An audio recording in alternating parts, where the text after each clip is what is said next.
기도하겠습니다. 하나님 아버지 감사합니다. 중고등부 연합수련회 워십 캠프를 할 수 있도록 정말 크신 은혜 베푸시고 또 우리 다음 세대들 모여서 주님을 예배하며 주님의 길을 배워가게 해주셔서 감사합니다. 모든 한 사람 한 사람 또 한 사람 한 사람 속해 있는 모든 교회 더 나아가 이 나라의 모든 하나님의 교회들을 예수님의 이름으로 축복하고 또 이 나라의 모든 중고등 학생들을 예수님의 이름으로 축복합니다. 이번 NWWC 기간 동안에 하나님의 계획하시고 목적하신 바를 남김없이 다 이루어 주시옵소서. 주님의 능력으로 주님의 긍휼과 자비로 인하여 성령을 통해 그 일을 향하여 주시옵소서. 헌금의 예배를 드리오니 연락하시고 우리의 삶이 하나님께 거룩한 산제사로 온전히 드려지게 하옵소서. 감사하고 예수님의 이름으로 축복하며 기도드렸습니다. 아멘. 반갑습니다.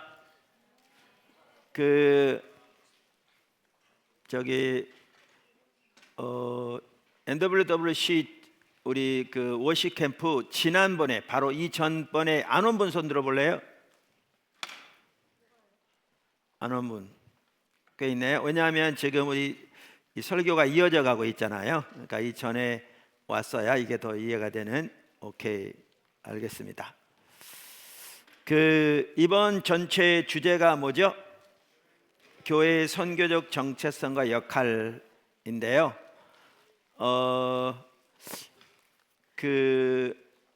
지금 포도나무 교회 샘물교회 선교회도 마찬가지인데 우리가 성도 양육, 성도는 당연히 여러분 포함하죠. 성도 양육 프로그램이 이렇게 돼 있어요. 방송실에 좀 띄워주시면 우리 이제 크게 세 가지로 나눕니다. 저기 보시면 기초훈련, 기본훈련, 그 다음에 선교적 삶. 이제 어른들이 이렇게 하면 되게 카메라를 찍던데, 네. 이렇게 다 알고 있어요. 이 세 단계로 돼 있는데 각 단계마다 제일 좌측에 있는 게 그 각 단계의 기본 훈련인 거예요. 그래서 기초훈련에는 우리의 위대한 구원에 살펴보는 거고요. 그 다음에 좀 더 이렇게 우리 신앙의 가장 기본적인 기초적인 부분을 이해하기 위해서 하나님과 하나님 아는 것 자라남, 하나님과 동행하는 삶 이제 과정이 있습니다. 그 다음에 기본 훈련은 가장 기본 훈련 중에서 이제 기본이 십자가 복음입니다. 십자가의 복음. 그리고 그 외에 예배 회복, 선지자적 기도, 관계 중심 전도, 말씀 묵상, 그 다음에 하나님을 경험하는 삶, 성령 인도를 따르는 삶, 이렇게란 주제들이 있고요. 그 다음에 이제 우리가 선교적 삶을 살아야 되는데 우리가 선교적 교회, 그 다음에 영적 리더십, 하나님의 비전, 그 다음에 성경적 세계관 이런 부분들을 이렇게 무장하기를 이렇게 추구하고 있습니다. 그래서 우리 포도나무 교회만 이제 하더라도 나는 포도나무 교회 목사예요. 그러다 보니까 우리 성교회 같이 전체를 이끌고 있지만 포도나무 교회만 하더라도 모든 성도가 우리의 위대한 구원, 십자가 복음, 선교적 삶으로 무장되기를 추구합니다. 그래서 이제 등록하더라도 이 세 가지 다 과정을 마쳐야 정식 등록을 받도록 이렇게 하고 있고요. 말씀드린 대로 우리의 위대한 구원에 대한 분명한 이해와 확신, 또 하나님과의 만남, 그리고 우리가 하나님 말씀에 기초해서 하나님이 어떠한 분이시고 하나님께서 예수님을 통해 어떤 일을 행하셨고 그리고 어떻게 하나님의 자녀가 되어지고 자녀가 되어지는 그러한 하나님 주신 은혜들, 우리의 소명, 다양한 부분들을 우리의 구원에 살펴보는데, 그리고 이제 말씀드린 대로 가장 기본적인 부분이라고 할 수 있는 게 십자가의 복음입니다. 제 주변에 포도나무 교회뿐만 아니라 목회자들 중에서도 또 다양한 분들 중에서 십자가 복음, 제 책 십자가 복음 저 책을 통해서 정말 인생이 놀랍게 바뀌었다 이런 분이 한두 분이 아니거든요. 정말 많이 있습니다. 삶이 근본적으로 변화되고 가정이 회복되고 정말 많이 있습니다. 그래서 우리 모두가 다 십자가 복음의 삶을 살아야 되는데요. 그러니까 성경에 말하는 복음은 십자가의 복음입니다. 그러면 성경에 말하는 복음을 우리가 어떻게 그 삶이 우리 삶 속에서 경험되어지고 그 능력을 경험하고 그 복음의 삶을 살 것인가라는 전체적인 부분을 살펴보고 있는 게 저 책이거든요. 십자가 복음 학교가 2주 코스가 있어요. 집중적으로 그 부분을 합숙하며 살펴보는. 그래서 중고등부 십자가 복음 학교도 있는데 얼마 전에 끝났죠. 올해는. 자, 물어볼게요. 여러분 중에 십자가 복음 학교 아직 수료하신 분 한번 손 들어 보실래요? 크게. 네. 오케이, 내리세요. 많지 않네요. 여러분 모두가 다 십자가 복음 학교를 꼭 하셨으면 좋겠어요. 그냥 제가 한 얘기가 아니고요. 여러분 삶 속에 정말 하나님께서 귀한 은혜를 베푸실 줄로 확신해요. 또 그렇게 어려서부터 자라나면 정말 하나님과 동행한 놀라운 삶이 될 줄로 믿습니다. 자, 이제 이렇게 십자가 복음의 삶을 살아야 되는데 이 십자가 복음의 삶이 선교적 삶으로 우리가 열매 맺도록 하나님께서 강력하게 우리 인도하고 계세요. 선교적 삶으로. 그래서 선교적 교회에 대한 책을 최근에 6권으로 지난 한 2, 3년 사이에 제가 완성을 했어요. 그게 이제 이론 시리즈인데요. 이렇게 6권으로 되어 있습니다. 그래서 우리 중고등부 학생들도 그 부분을 다 이렇게 전체적으로 분명하게 배우고 인식했으면 좋겠어요. 이거는 선택이 아니고요. 내가 보기엔 필수예요. 그래야 우리가 이 땅에 존재하는 목적이 뭐고 하나님이 이 시대에 어떤 일을 향하고 계시고 우리가 어떻게 그 광범위한 하나님의 역사를 위해서 하나님과 동행하는 삶을 살 수 있는지 전체적인 그림을 볼 수 있거든요. 그래서 어른들 같은 경우에도 어렵다고 많이 했는데 십자가 성령 컨퍼런스를 통해서 이렇게 3년 동안 살펴보기도 하고 다양한 통로를 통해서 반복적으로 살펴보면서 많은 분들이 더 보기 시작하고 더 적극적으로 배워가고 있어요. 그래서 여러분 모두가 책이 6권으로 되어 있거든요. 그래서 그 부분을 꼭 배우셨으면 좋겠어요. 그리고 이제 이번 그 NWW 시간 살펴보는 거는 그 책의 2권의 내용이에요. 우리가 선교적 삶을 살려면 먼저 하나님이 의도하신 교회가 되어야 되거든요. 근데 하나님이 의도하신 교회가 어떤 교회인가를 보려면 구약까지 거슬러 올라가야 되거든요. 왜냐하면 신약의 교회는 구약의 이스라엘 백성들의 정체성과 역할을 그대로 이어받아요. 물론 이제 구약과 신약 사이에는 엄청난 큰 3가지 사건이 일어나죠. 하나님의 아들이 오셔서 십자가 부활을 통해 하나님의 구속을 성취하신 일이 일어나고 또 하나님의 나라가 예수님과 함께 땅에 임하시고 온전한 완성은 예수님 다시 오실 때 되지만 또 말세에 부어지기로 약속하신 하나님의 성령이 교회에 부어지는 역사가 일어나죠. 그래서 신약의 교회에는 이 3가지 정말 모든 인류 역사의 가장 핵심적인 이 사건을 토대로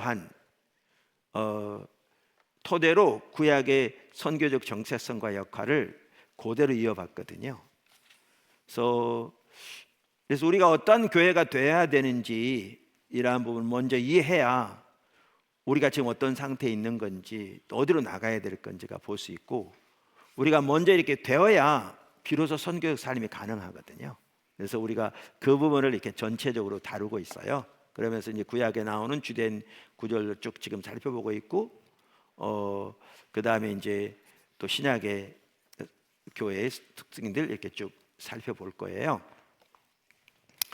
아까 그 도표를 잠깐 보여주시면 다시 선교적 삶에 보면 선교적 삶을 살려면 이제 그 기본이 선교적 교회에 대한 전체적인 이해가 중요하고요. 이 토대 위에 살아가면서 한 가지 중요한 게 영적 리더십이에요. 이 말은 한편 우리 모두가 영적 리더거든요. 그러니까 하나님의 사람으로서 이 땅에서 하나님의 목적을 위해 섬기는 영적 리더들인 거죠. 그래서 그 영적 리더십의 전반적인 부분을 아주 잘 다루고 있는 책이 헨리 블랙가비 목사님이 쓴 영적 리더십이라는 책이에요.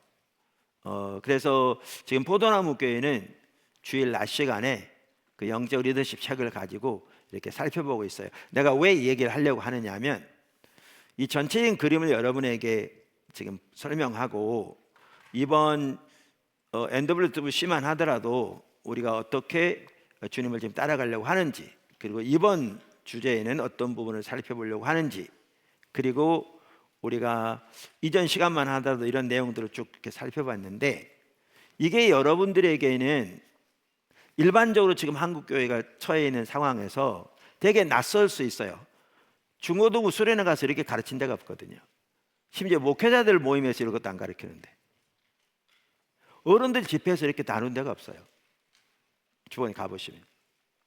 그런데 중고등부 강사도 앉혀놓고, 그것도 뭐 중고등부 1학생들도 있는데 고등학생만 있는 것도 아닌데 무슨 중고등부 1학년 때서 성들을 앉혀놓고 뭐 교회의 선교적 정체성과 역할을 말하고 뭐 그게 구약에 뭐 이렇게 나가니까 이게 너무나 이게 거리가 먼 것처럼 느낄 수 있거든요. 제가 그래서 그걸 설명하려고 지금 이 얘기를 꺼낸 거예요. 그래서 우리가 주일날 아까도 말한 대로 영적 리더십 책을 가지고 같이 배워가요. 나는 개인적으로 이렇게 하나님께서 세계적으로 어떤 목사님이나 어떤 리더들을 통해서 어떤 한 부분에서 매우 귀하게 세워가시면 그걸 통해서 배우는 걸 전혀 주저하지 않거든요. 부끄럽게 여기지도 않고. 왜냐하면 하나님은 어떤 한 사람에게 모든 걸 다 주시지 않거든요. 그러면 그분은 그 사람이 유일한 대변자겠죠, 하나님의. 예수님 외에는 그런 분이 없거든요. 근데 목회라는 그 성도들을 모두 하나님의 길로 인도해야 되기 때문에 나를 통해서 깨닫게 하신 모든 것만 성도들을 훈련한다면 그럼 영양실조 걸릴 거거든요. 그 하나님께서 다양한 귀한 사람들을 통해서 귀하게 세워가시는 정확하게 성경적이고 하나님 중심적인 이해, 특별히 하나님과 친밀한 교제 가운데서 하나님의 정확하게 올바른 길로 가도록 단순한 이론적인 뿐만 아니라 삶에서 실체로 실천하면서 열매로 검증되어진 하나님의 길이 다양하게 정리될 때 당연히 배워가거든요. 그리고 배워간다고 숨기지 않아요. 그래서 어떨 때는 책을 가지고 배워가면서 이렇게 같이 해요. 그래서 쭉 살펴보고 있는데 어제 그제 주일 말고 그 전 주일에 우리 교회 한 목사님이 방문하셨어요. 난 처음엔 몰랐어요. 그분이 어디서 많이 본 분 한데 나중에 이제 얘기하니까 알았어요. 그분이 이제 미국 시카고에서 목회하신 분인데 침례교 목사님이세요. 그리고 시카고 지역의 여러 침례교 지방의 리더세요. 교회 규모나 여러 가지 역할이나, 그리고 시카고 지역의 한인교회 전체 초교파적으로 거기에 또한 같이 이렇게 적극적으로 섬기는 분이세요. 그분이 이제 한국에 모처럼 방문해가지고 이제 우리 교회를 방문하셨더라고요. 근데 오다 보니까 일부 예배 중간쯤 왔대요. 그래서 나한테 자기를 소개할 때는, 얘기할 때는 2부 예배 다 마치고 우리 기도까지 다 마치고 기도사역까지 마치고 내가 나갔더니 그때 이제 말씀에서 알았는데 그분이 나한테 그러는 거예요. 주일날 낮 시간에, 성경 공부 시간도 아니고 주일날 낮 시간에 책을 가지고 설교를 한다. 그리고 그 책의 내용도 또 그분은 그 책의 중요성도 알더라고요. 거기 하나하나 내용이 그 중요한 내용들이 많이 함축되어 있는 게 당연히 그분도 아세요. 거기다가 우리는 주일날 2부 예배만 하더라도 2시간 반씩 드리잖아요. 그러니까 설교도 1시간 반씩 하는 거예요. 이렇게 가까이. 근데 이런 걸 쭉 나열하면서 일반적으로 교회에서는 상상할 수 없는 일이래요. 그렇게 안 하는 정도가 아니라 일반적으로 교회에서는 상상 자체를 할 수 없는 일인 거죠. 근데 그분이 뭐라고 그러냐면 1부 예배 중간쯤 왔는데 이렇게 1부 예배도 함께하고 2부 예배도 함께 한 거죠. 아무리 돌아봐도 조는 사람이 한 사람이 없더래요. 그러니까 우리가 뭘 얘기하려고 그러냐면 지금 오늘날의 추세가 이렇다 이런 게 아니고요. 오늘도 조금 더 이제 나눌 텐데 정말 이 시대는 심각하거든요. 아까 식사 시간에 이길수 목사님 그 얘기 하더라고요. 오늘 하나님께서 내일 얘기하시게 직접 내일 마지막 시간 그분 설교니까 새벽에 일찍인가 하나님이 깨셨다든가 여러분의 세대가 정말 중요한 세대인 걸 보이시면서 이 세대 전체가 혼탁한 물에 완전히 휩쓸려가는 근데 저는 그 얘기 들으면서 그만 뭔 말인지 알겠다. 조금 이따 나눌 거거든요. 제가 책 되게 많이 가지고 나왔잖아요. 여러분이 그런 거 설명하려고 가지고 나왔거든요. 그래서 지금 이 시대는 정말 심각한 시대입니다. 이제 조금 이따 보면 그러니까 여러분 뭐 다 학교에서 다 알겠지만 진짜 심각한 시대인데 그리고 교회는 교회대로 우리 한국교회 엄청나게 침체되어 있잖아요. 우리 다음 세대는 더 말할 것도 없고요. 더 말할 것도 없고 이런 상황에서 주변의 사람들이 주변의 교회가 어떻게 하는 걸 따라갈 때가 전혀 아니고요. 지금은 철저하게 하나님의 말씀을 토대해서 성령의 인도를 따라 살아가야 우리가 살 듯 말 듯하게 생겼거든요. 지금 생존의 문제가 걸려 있어요. 개인뿐만 아니라 교회 전체에. 그럼 더 나아가서 국가에. 이제 그렇다 보니까 줄기차게 배워가는 거죠. 그래서 아까 말한 대로 어른들도 그렇고요. 그러니까 우리가 NWTC만 하더라도 여러분 연합수련회 모여가지고 일반적으로 모여서 그냥 찬양하고 설교하고 기도하고 밥 먹고 찬양하고 설교하고 기도하고 밥 먹고 찬양하고 설교하고 기도하고 밥 먹고 자고 이런 수련회는 있지도 않아요. 원래 다른 데는 가서 거의 노는 프로그램에다 말씀 조금 이렇게 조금 좀 전하는 그런 정도 하는 많은 경우에 그렇지 거기다가 말씀을 전한다고 하면서 지금 중학생들 앉혀놓고 아까도 말한 대로 교회의 선교적 정체성가 역한 우늘해 가면서 구약부터 거슬러 올라가고 쭉쭉 얘기하는 거 보면 이게 원래 일반적으로 흔히 말하면 상상할 수 없는 일들인 거죠. 근데 이게 그렇게 볼 게 아니라 우리 개인뿐만 아니라 교회의 우리나라 전체 교회의 지금 생존에 걸린 문제예요. 이따 보시면 더 알겠지만 그리고 하나님께서 우리를 강력하게 인도하고 계세요. 이 부분에서 이제 그래서 여러분들이 아까도 말한 그 도표 보여드린 것처럼 그 전체를 다 무장되면 좋지만 또 공부도 해야 되니까 최소한 그 세 가지 부분에서 명확하게 여러분들이 무장되는 게 필수 같아요.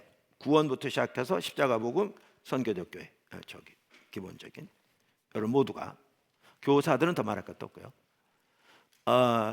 그래서 이제 그렇게 여러분들이 책을 사서 가셔서 보기도 하고 배우기도 하고 그렇게 했으면 좋겠어요. 포도나무 교회에서는 이제 과거에 직장 갔다 와서 저녁 시간을 이용해서 일주일씩 주로 이제 비전 치료비라고 해서 우리 신앙의 핵심적인 부분들을 이렇게 배우고 했는데 선교적 교회 올해 6주 동안에서 주일 저녁부터 그 다음 주일 저녁까지 하면 8번이거든요.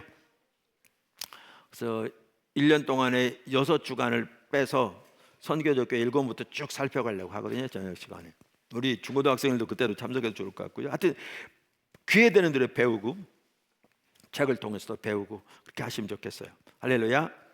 자, 그러면서 오늘 오후에 살펴보는 시간은 뭐냐면 여러분 순서에도 나와 있을 텐데 그게 매력적인 반문화 대한사회로서의 교회입니다. 이 책의 4장에 있는 내용인데요. 이 책 2권 선교적 교회 2권 4장에 있는 내용입니다. 매력적인 반문화 대한사회로서의 교회, 신학적인 용어를 말하면 산위의 도시입니다. 산위의 도시. 그러니까 교회의 정체성에 대해서 구약까지 거슬러 올라가 된다고 말씀드렸고, 그래서 구약에 나오는 구절들만 하더라도 매우 중요한 몇 구절이 있는데 그 중에 하나가 신명기 4장입니다. 그 중에서 신명기 4장 5절에서 8절 매우 중요합니다. 네, 책 사고 있는 분도 있거든요. 잘 알았어요. 그렇게 배워야 돼요. 신명기는 이스라엘 백성이 약속의 땅 가나안 땅 들어가기 직전에 모세가 그들의 선교적 소명을 감당하기 위해 그들이 어떻게 살 것인가에 대해 3번의 설교를 이제 그들에게 한 것이 기록되어 있는 것이 신명기입니다. 그래서 어떤 학자는 그 중에서도 신명기 4장을 신명기 전체의 축소판이라 이렇게 말하는데요. 이 신명기 4장에 보면 말씀드린 대로 이스라엘 백성들의 정체성과 역할에 대해서 매우 중요한 내용이 나와 있습니다. 그 한마디로 줄이면 매력적인 반문화 대안사입니다. 반문화라는 말은 뭐겠어요? 주변 문화에 반대되는 그 말이죠. 반하는. 대안사회라는 뭐겠어요? 대안학교 이렇게 있는 것처럼 그 사회에 대한 대안적인 그 길을 제시하는 사회 공동체라 그 말입니다. 근데 그 사회는 매력적인 사회인 거죠. 하나님 함께 하심으로 매력적인 사회인 겁니다. 그래서 매력적인 반문화 대안사회. 한번 그 성경 구절을 같이 읽어볼까요? 거기 보면 이제 나오는데 신명기 4장 5절부터 보겠습니다. 내가 나의 하나님 여호와께서 명령하신 대로 규례와 법도를 너희에게 가르쳤나니 이는 너희가 들어가서 기업으로 차지할 땅에서 그대로 행하게 하려 함인즉 너희는 지켜 행하라. 이것이 여러 민족 앞에서 너희의 지혜요 너희의 지식이라. 그들이 이 모든 규례를 듣고 이르기를 이 큰 나라 사람은 과연 지혜와 지식이 있는 백성이로다 하리라. 우리 하나님 여호와께서 우리가 그에게 기도할 때마다 우리에게 가까이 하심과 같이 그 신이 가까이 함을 얻은 큰 나라가 어디 있느냐. 오늘 내가 너희에게 선포하는 이 율법과 같이 그 규례와 법도가 공의로운 큰 나라가 어디 있느냐. 그러니까 이스라엘 백성들이 들어가는 그 가나안 땅은 여러분 잘 아시겠지만 다양한 종교와 우상을 섬기는 나라들이 가득했습니다. 그러니까 오늘날 우리가 살고 있는 이 시대는 흔히 다원주의 시대라고 그러잖아요. 다양한 사고와 사조와 종교를 가지고 있는 사람들이 우리 주변에 가득합니다. 비슷한 상황입니다. 사실 오늘날은 그때보다 훨씬 더 심각합니다. 그러한 가나안 땅으로 들어가는 이스라엘 백성들을 향해 신명기 4장의 하나님은 이스라엘 백성들이 철저하게 우상 숭배를 배제할 것과 하나님의 뜻을 따라 살 것을, 즉 하나님의 율법에 기초한 삶을 살 것을 강력하게 권면하고 계십니다. 그래서 이스라엘은 하나님의 율례와 법을 그들의 삶에서 구현함으로 실현함으로 구별된 삶을 살아야 했습니다. 이 율법은 하나님 아버지의 사랑의 마음에서 나온 것으로 그분의 백성들을 제한하기 위해서 만들어진 것이 아니라 하나님이 창조 때 의도하셨던 풍성한 삶과 새 창조에 회복하실 그 삶으로 그들을 이끌기 위해 주신 소중한 것이었습니다. 아까도 말씀드린 대로 그래서 신명기 4장에 말하는 선교적 교회의 모습은 한마디로 말하면 매력적인 반문화 대안 사회였습니다. 하나씩 살펴보죠. 큰일 첫 번째, 매력적인 반문화 대안 사회. 큰 첫 번째, 매력적인 반문화 대안 사회. 그 아래 작은 첫 번째, 이스라엘의 가시성. 그러니까 이스라엘 사회의 가시성.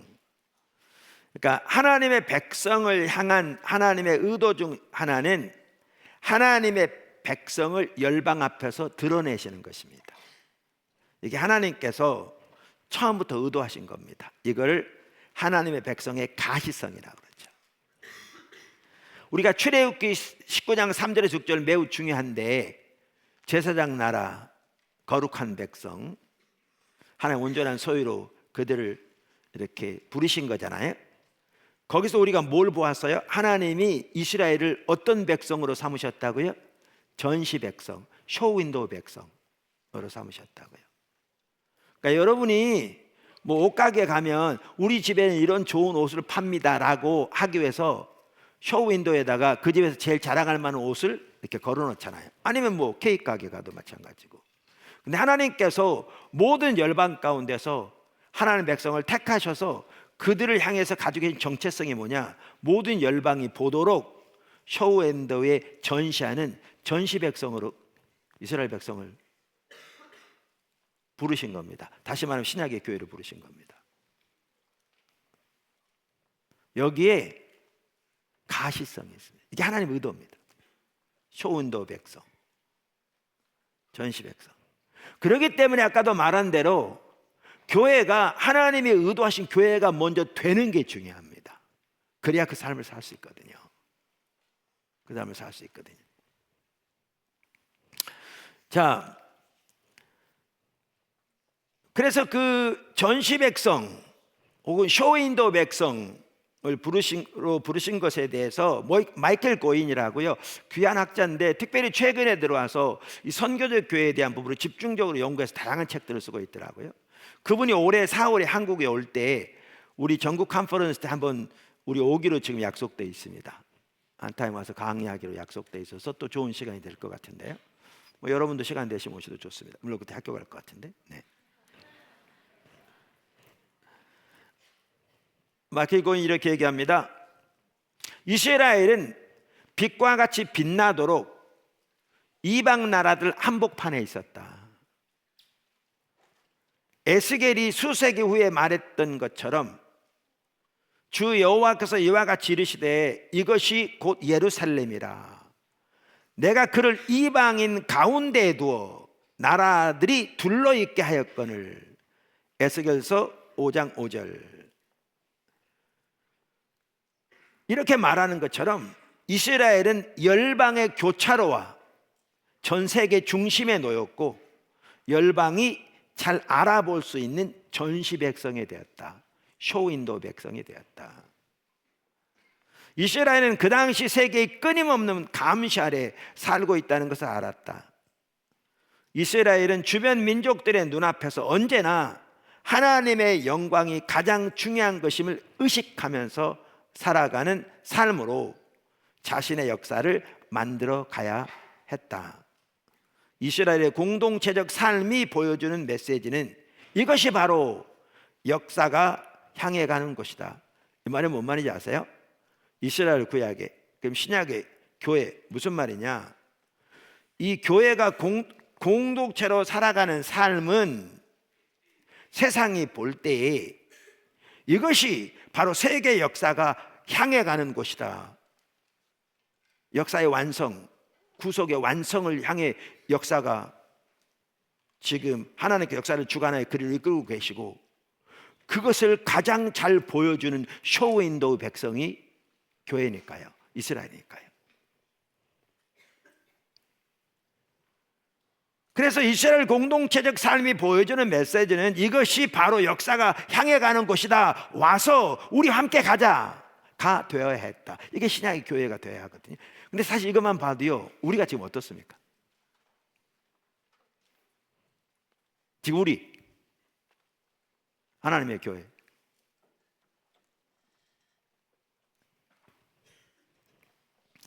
내가 이런 부분을 더 이렇게 쓰고 정리하고 배워가게 된 게 사실 선교적 교회 책을 쓰면서 쉽지 않았거든요. 주님이 인도하시는 것을 이렇게 분명하게 확실하게 알 수 있긴 한데, 내가 신학교 다닐 때는 이런 부분을 이렇게 사실 세계적으로 이런 부분이 잘 안 다뤄지고 있었거든요.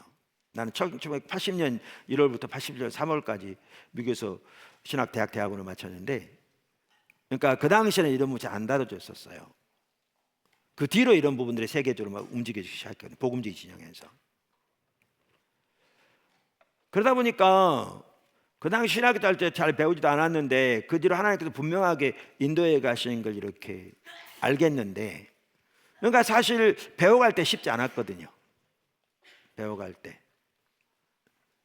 주로 많이 어려운 책들이었는데 뭐 이렇게 책들을 뭐 30권, 40권, 50권, 어떨 때는 이렇게 동일한 책을 한 번 본 책은 거의 없고요. 2번, 3번, 심지어 4번 다시 보면서, 그것도 얇은 책도 아니고 많은 경우에 두꺼운 책들. 그 머리에 쥐가 나는 것 같은. 근데 주님이 인도하셔서 선택의 여지는 없는. 그러는 가운데 이제 배워가면서 또 교회에서 이렇게 나누고 설교하면서 주님께서 구체적으로 이렇게 하나님의 길을 보여가셔서 이렇게 정리해서 나온 책이 이 책이거든요. 6권으로. 근데 내가 정리해서 그렇다기보다도 많은 분들이 그 얘기 하는데 정말 하나님께서 정확하게 인도하신 거거든요. 그래서 요즘 선교적 교회에 대해서 다루는 다양한 세계적 뛰어난 학자들이 쓴 책들을 보아도 정확하게 옳게 정리된 게 확인되어지는 그런 상황이거든요. 그러면서 이것만 하더라도 이 부분을 다루게 된 게 하나님이 의도하신 교회가 어떤 교회인 걸 봐야 우리가 지금 어떤 상태에 있는 걸 볼 수 있는 거예요. 이거에 비춰. 근데 지금 여기까지만 봐도 지금 우리가 어떤 상태에 있냐고. 중고도뿐만 아니라 어른도 마찬가지죠. 그리고 이걸 보아야 우리는 뭘 보냐, 우리가 어디로 가야 할지를 볼 수 있는 거죠. 어디로 가야 할지를. 그래서 아까도 말씀드린 대로 주일날 뭐 예배도 말했지만 우리는 주변의 교회들이 어떻게 하고 있느냐, 아니면 어떻게 하면 사람들이 빨리 모여서 교회가 성장하느냐, 여기에 초점이 전혀 있지 않았고, 여태까지 목회하면서도 지금도 있지 않고, 하나님이 의도하신 교회는 어떤 교회인가, 지금 우리는 어떤 상태에 있는가, 우리는 그럼 어디로 가야 되는 거야.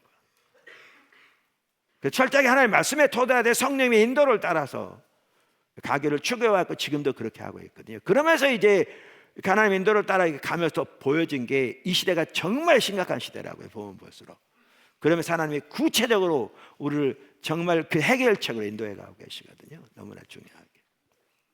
그래서 여러분도 바로 그 자리에 다 써야 한다고. 다 배우고. 그게 이번에도 나눠지고 있는 내용들이잖아요. 좀 더 읽어보면 이렇습니다. 그러므로 이스라엘의 가시성, visibility라고 그러죠. visibility, 영어로. 가시성은 그들의 신학적 정체성과 역할.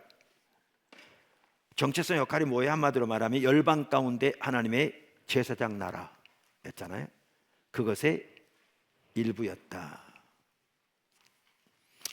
그런데 이와 같이 가시성, 쇼윈도우 백성, 역사는 지금 이 방향으로 나가고 있다. 그걸 보여주기 위한 그 쇼윈도우 백성으로 이스라엘을 구약에 택하셨고 신약의 교회를 택하셨는데 신명기 4장도 출애굽기 19장과 아울러 정확하게 같은 내용을 말하고 있다. 그 말입니다. 그래서 이스라엘에서 일어난 모든 일은 열방의 평가를 받았습니다. 제사장 나라로서의 이스라엘 정체성과 역할의 일부도 바로 그 부분이었고요. 그래서 이스라엘이 세상의 한복판에 살면서 율법을 따라 사는 게 매우 중요했습니다. 크리스토퍼 라이트라고요. 이분은 영국 분인데 구약학자인데 뛰어난 선교학자거든요. 한국에도 여러 번 왔어요. 그분 그 로잔 운동이라고 세계적으로 복음지 운동에서 귀하게 이렇게 일하고 있는 운동이 있는데, 한국에서 얼마 전에 제 4차 로잔 캉그레스를 했죠. 송도에서. 그런데 그 2010년 케이프타운에서 3차 모임 때 케이프타운 선언문을 발표했는데 아주 귀한 선언문이에요. 근데 그때 그 전체 책임자로 섬겼던 분이 크리스토퍼 라이트거든요. 그분이 신명기 4장 6절에서 8절 이스라엘 사회의 가시성이라는 소제목을 말하면서 이렇게 말했어요. 율법에 대한 순종은 이스라엘의 유익만을 위한 게 아니었다. 오늘 우리로 말하면 하나님의 말씀에 대한 순종은 교회의 유익만을 위한 것이 아니다, 그 말이죠. 그것은 이스라엘이 세상 한복판에서 살면서 나타내야 할 특징이었다. 교회가 세상 한복판에 살면서 나타내야 할 특징이다, 그런 뜻인 거죠. 이스라엘 역사에서 일어난 모든 일은 열방의 평가를 받았다. 불가피한 경우를 제외하고 고대 근동의 유동적인 국제 상황을 고려할 때 이스라엘이 이렇게 사람들 앞에 드러나는 것은 열방 가운데 야훼의 제사장으로서의 이스라엘의 신학적 정체성과 역할의 일부였다. 드러나는 게. 이 구절에서 열방이 이스라엘의 율법의 지혜를 보고 감명을 받을 때처럼 긍정적인 역할도 할 수도 있고, 신명기 18장 10절, 이스라엘이 하나님의 도를 저버린 결과 하나님의 준엄한 심판을 받을 때처럼 부정적인 역할을 할 수도 있다. 여러 성경 구절을 언급합니다. 충실하든 불충하든 하나님의 백성은 세상 사람들에게 읽히는 책과 같다. 세상은 질문하고 결론을 내린다. 오늘날도 교회가 조금만 잘못하면 언론들은 난리가 납니다. 목사 하나 잘못하면 텔레비전, 신문, 잡지, 인터넷 난리가 납니다. 그게 하나님 의도하신 겁니다.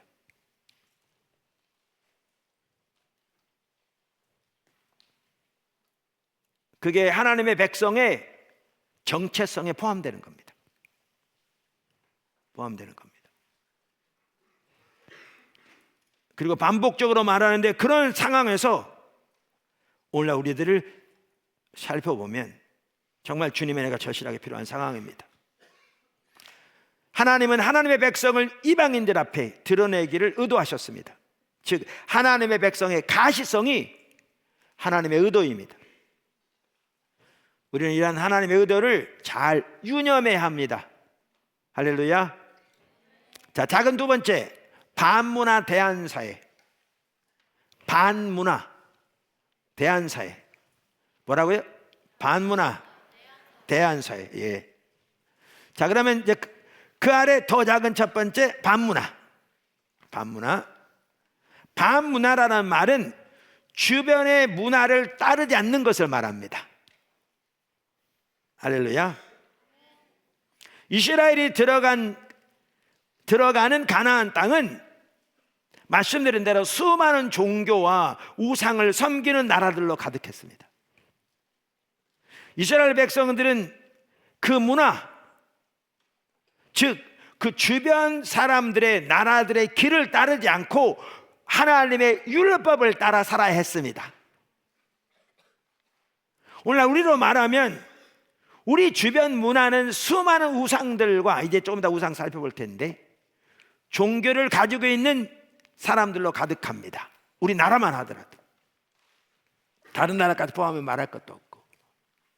그럼 그 중심에 세워진 교회는 그 주변 문화의 길을 따르지 않고 하나님의 말씀을 따라 살도록 의도되었습니다.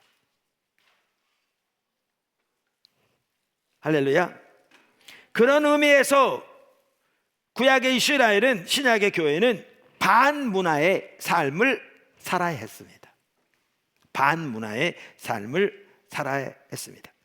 사실 문화와 관련해서 어떻게 살 것인가, 이제 이걸 제 사고에서 다루거든요. 아주 또 중요한 부분인데, 한마디로 말하면 우리는 한편으로는 세상을 위하고 한편으로는 세상을 반대하는 삶을 살아야 합니다.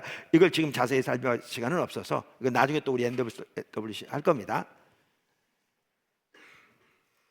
자, 그래서 반문화, 그 다음에 작은 두 번째, 대안사회, 대안학교처럼 대안사회. 여기 참 중요한 게 뭐냐면요, 하나님께서 신명기 4장만 하더라도 이 백성을 이스라엘 백성 개개인에게 하신 말씀이 아니라는 겁니다. 근본적으로 이스라엘 백성 전체에게 하신 말씀이라는 겁니다. 그러니까 당연히 이 말씀은 이스라엘 백성 개개인이 지켜야 할 말씀이기도 했습니다. 그러나 1절만 보더라도 이스라엘아 이제 내가 너희에게 라는 말로 시작합니다. 너에게가 아니라 너희에게.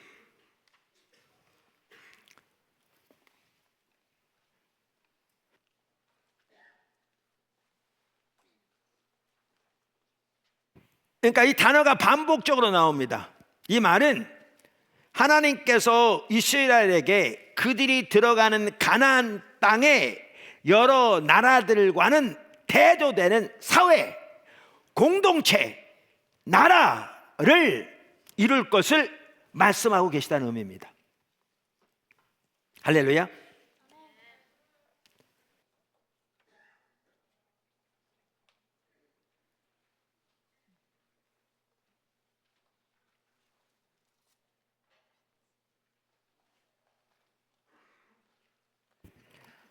그래서 하나님은 이스라엘이 주변 나라들과는 대조되는 사회, 반문화, 대한 공동체가 될 것을 말씀하고 계십니다. 팀 켈러 목사님이라고요, 미국 장로교 목사님이셨는데 세계적으로 참 귀한 분이셨어요. 그분이 암으로 작년에가 주님 곁에 가셨는데, 그분이 쓴 책 중에 부활을 입다라는 책이 있어요. 아주 뛰어난 책입니다. 여러분 기회 되시면 혹시 한번 사보세요. 부활을 입다. 2023년인가 책에 나와, 최근 책이에요. 돌아가시 바로 얼마 전에.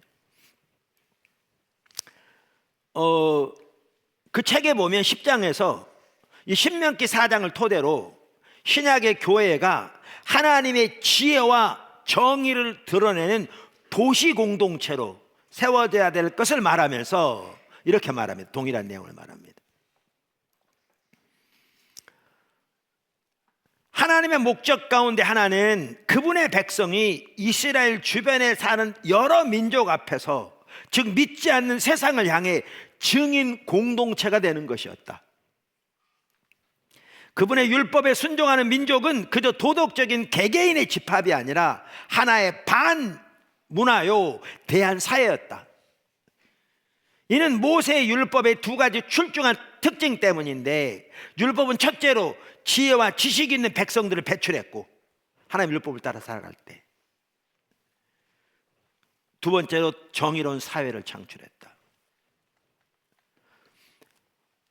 그러니까 오늘날도 온갖 종류의 우상숭배, 종교, 또 세계관을 가지고 있는 사람들 속에 교회가 살고 있거든요.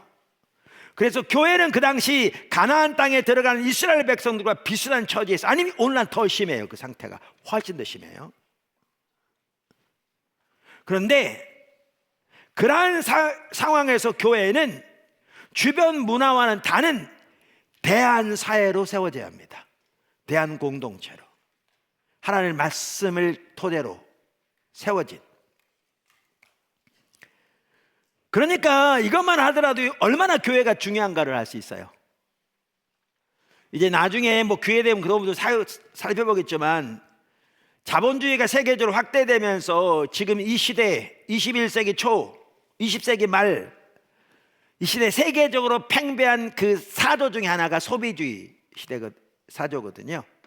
모든 것이 소비재인 거죠. 소비재인 거죠.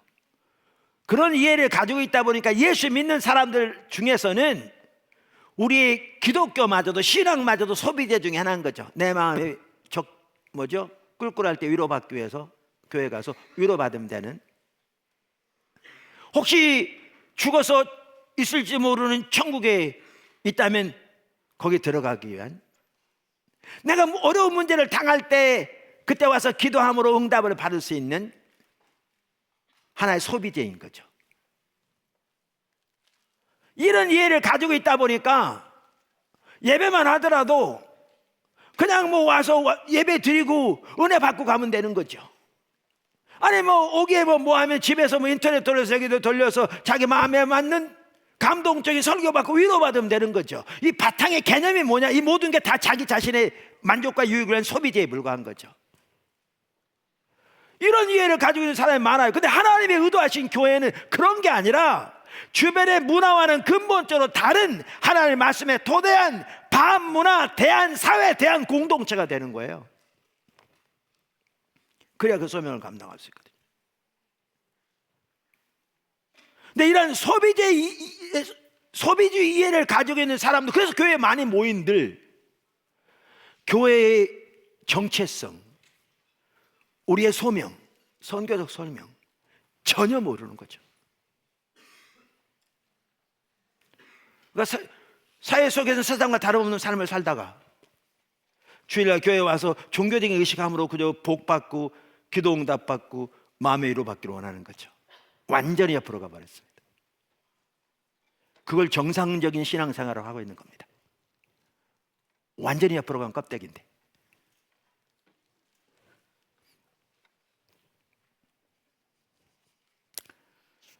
할렐루야. 우린 정말 회개하고 돌이켜져야 될 줄로 믿습니다. 반문화 대한사회.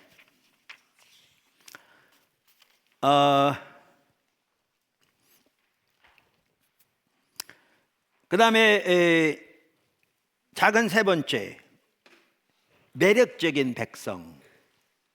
아까 뭐라고 그랬냐면, 이 한마디로 줄이면 신명기 4장에 나오는 교회 정체성과 역할, 매력적인 반문화 대한사회라고 그랬잖아요. 그래서 반문화 대한사회인데 어떤 반문화 대한사회인가? 매력적인 반문화 대한사회입니다. 그럼 매력적이란 말은 뭐냐 그 말이죠. 매력적이란 말은 뭐 얼굴이 잘생긴 사람들이 모였다 그런 내용이 전혀 아니고요. 전혀 아니고 하나님의 백성이 주변 문화의 길과 방법을 따르지 않고 하나님의 말씀을 토대로 하나님의 말씀이 구현되어지고 실현되어지는 반문화 대한 공동체를 이름으로 그곳에 하나님의 임재와 하나님의 생명이 넘치는, 그래서 주변에 소망 없는, 생명 없는, 목적 없는, 의미 없는 사람들에게 답을 제시하는, 빛을 비추는 매력적인 반문화 대한사회인 거죠. 그게 하나님이 의도하신 교회입니다. 그게 이스라엘 백성들이 하나님의 율법을 따라 반문화 대한사회로 살아갈 때 주변 나라들은 하나의 사회로서 이스라엘 모습을 보고 관심을 두게 될 것입니다. 다시 말하면 그들은 주변 나라들의 매력적인 백성이 될 것입니다. 그러면서 신명기 4장만 하더라도 이스라엘이 주변 나라들로부터 주목받게 되는 요소를 크게 두 가지 제시하고 있거든요. 이게 이스라엘 국가의 위대성이기도 합니다. 다시 말하면 신약의 교회의 위대성에 대한다는 거죠. 오늘날 우리의 관점에서 말하면, 첫째는 야훼 하나님이 그분의 백성인 이스라엘에게 가까이 계신다는 사실이고, 어떠한 종교에 찾아볼 수 없을 만큼 기도할 때 응답하시며 가까이 계시는, 사실 그만 하더라도 그렇습니다. 그래서 아까 여기 그 훈련 프로그램 말할 때 우리의 위대한 구원부터 시작해 십자가 복음의 삶 이렇게 말했잖아요. 여러분, 오늘날 어른들 중에 때로는 30년, 40년, 50년 예수님 믿었고 교회에서 집사님이고 고사님이고 장로님이고 주일날 빼놓지 않고 교회를 가고 그런 많은 분들 중에서도 하나님과의 개인적인 실질적인 교제 가운데서 하나님과 동행하는 삶을 살아서 성경에 보면 하나님의 생명이라고 표현되어 있는데, 자, 아브라함 보세요. 아브라함은 그때 하나님 막연히 계시다고 믿고 그 시대에 이렇게 사는 게 소위 말하면 하나님 백성이 살아가는 방식이다. 그래서 그거 열심히 하면서, 그 종교적 의식 열심히 하면서 어려운 일 닥치면 하나님 도와주는 믿습니다 기도하고 그러면 도와주시겠지, 안 되면 원망하고 어떻게 되면 하나님 하셨나 보다, 이렇게 살았나요? 아브라함, 모세, 다니엘, 구약부터 신약에 예수님을 더 말았다고 초대교회, 그들에게는 하나님이 실제였거든요. 하나님과 교제하면서 성경에 하나님 백성들을 위해서 하신다고 하는 일들이 그들의 삶 속 실제로 일어났거든요. 그들과 교통하시고 그 시대를 향한 하나님의 목적을 보이시고 그들의 길을 인도하시고 그들의 길을 지도하시고 그들의 기도에 응답하시고 그들의 필요를 공급하시고 그들을 지키시고 보호하시고 때로 합력하여 선을 이루게 하시고, 그렇게 하셨어요, 안 했어요? 성경은 그런 이야기로 가득합니다. 이게 정상적인 기독교인의 삶입니다.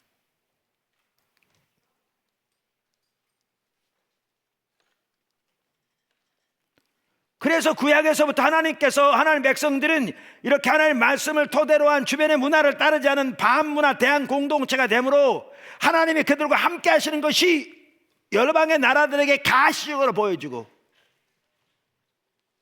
그러므로 매력적인 반문화 대한 사회가 되게 하셨고, 신약의 초대교회 모습이 그랬고 성경에는 하나님의 사람들이 그랬는데, 우리는 오늘날 뭐가 문제인가? 아까도 말한 대로 예수 믿는 30년, 40년, 50년 됐는데도 불구하고 주일날 빼놓지 않고 교회에 나올지 모르지만 성경에 말하는 하나님의 살아계신 실제적인 역사가 성도의 삶 속에 거의 없는 경우가 대부분인 거죠. 그게 있다면 그걸 예외적으로 보는 거고, 그게 정상적인 기독교인의 삶인데 왜요? 반문화 대한 사회로 살아가지 않으니까요. 반문화 대한 공동체가 살아가지 않으니까요, 교회가. 그러니까 가시적인데 긍정적이건 부정적이건 가시적이 된다고 그랬잖아요, 구약에서부터.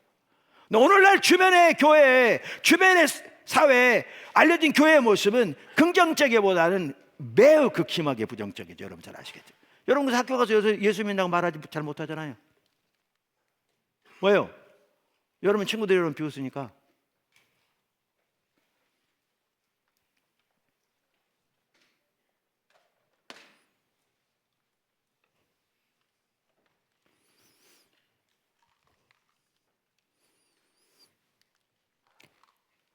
그래서 이와 같이 하나는 하나님이 매우 가까이 계시다는 사실이고, 다른 하나는 토라, 즉 율법의 의, 나라가 오늘날로 말하면 하나님의 말씀에 의해 기초하고 있는. 그래서 이스라엘은 하나님이 의도하신 구약의 이스라엘도, 신약의 교회도 마찬가지고, 다른 나라와는 견줄 수 없는 하나님과의 친밀한 및 사회 정의의 특성을 지니도록 의도되었습니다. 할렐루야. 그래서 주변 나라들은 하나님이 이렇게 이스라엘 백성들과 함께 하시는 걸 보고 놀라게 되어 있었습니다. 그게 하나님의 의도였습니다.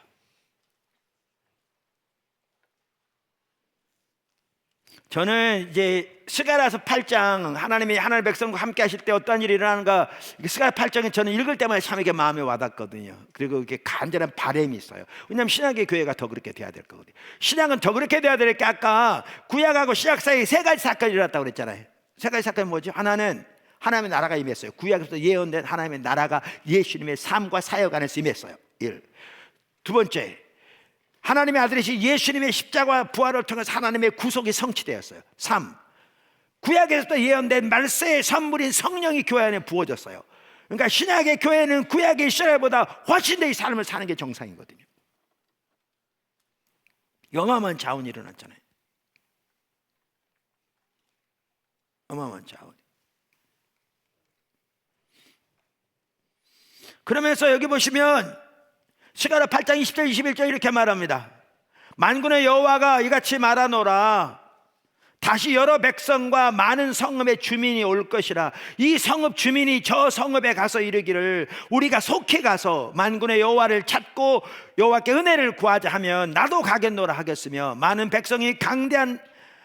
백성과 강대한 나라들이 예루살렘으로 와서 만군의 여호와를 찾고 여호와께 은혜를 구하리라. 만군의 여호와가 이같이 말하노라. 그날에는 말이 다른, 언어가 다른 이방 백성 10명이 유다 사람 하나의 옷자락을 잡을 것이라. 잡고 말하기를, 하나님이 너희와 함께 하심을 들었나니 우리가 너희와 함께 가려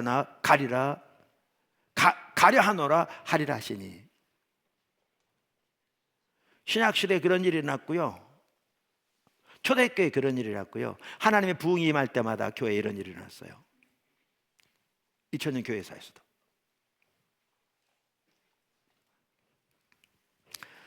아까도 말한 대로 여러분의 시대는 진짜 심각한 시대입니다. 정말 심각한 시대입니다. 여러분 정말 중요합니다. 정신 바짝 차리셔야 합니다. 그래서 하나님의 의도하신 대로 우리가 이렇게 반드시 세워져야 합니다. 할렐루야. 이렇게 하나님께서 하나님 백성들에게 함께 하시는 것은 하나님이 하나님이심을 하나님 백성을 통해서 알게 하기 위함이었어요. 그래서 열방을 하나님께로 인도하기 위함이었어요. 제 책에 보면 다양한 성경 구절들이 있어요.